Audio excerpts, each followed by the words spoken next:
Hello, আসসালামু আলাইকুম। Ruba blog neuro page থেকে আমি সামান্য 2 মিনিট কথা বলবো, ঠিক আছে? কিছু কথা বলার জন্য আসি। এই যে রাস্তাঘাটগুলো আছে না, দেখেন ইউরোপে কিন্তু আপনার এই দেশে নির্বাচন হয়, এরা জানে কিন্তু ক্ষমতাটা কিন্তু চিরস্থায়ী না, কারণ ক্ষমতা আজকে আছে কালকে না। এই যে এই রাস্তাঘাটগুলো আছে না, এগুলোতে সবসময় মনে করেন দেখেন এমপি মন্ত্রী, হ্যাঁ, এগুলোতে কিন্তু সাধারণভাবে এরা জীবনযাপন চলাফেরা করে। এরা কোনো সময় ক্ষমতা দাপট দেখে না, কোনো সময় এরা সারা জীবন মনে করা যায় না যে আমি সারা জীবনে ক্ষমতা থাকবো।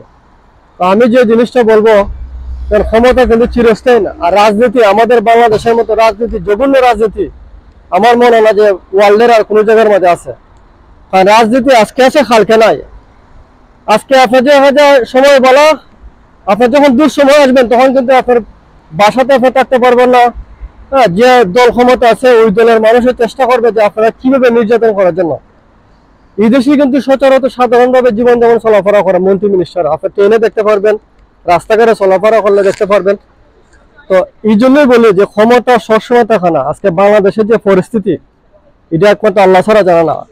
এই যে এখন কিন্তু সরকার নাই, সুরের উপরে সুরে হলতে কিন্তু মানে ডাকাতি করতেছে এই সময়ে।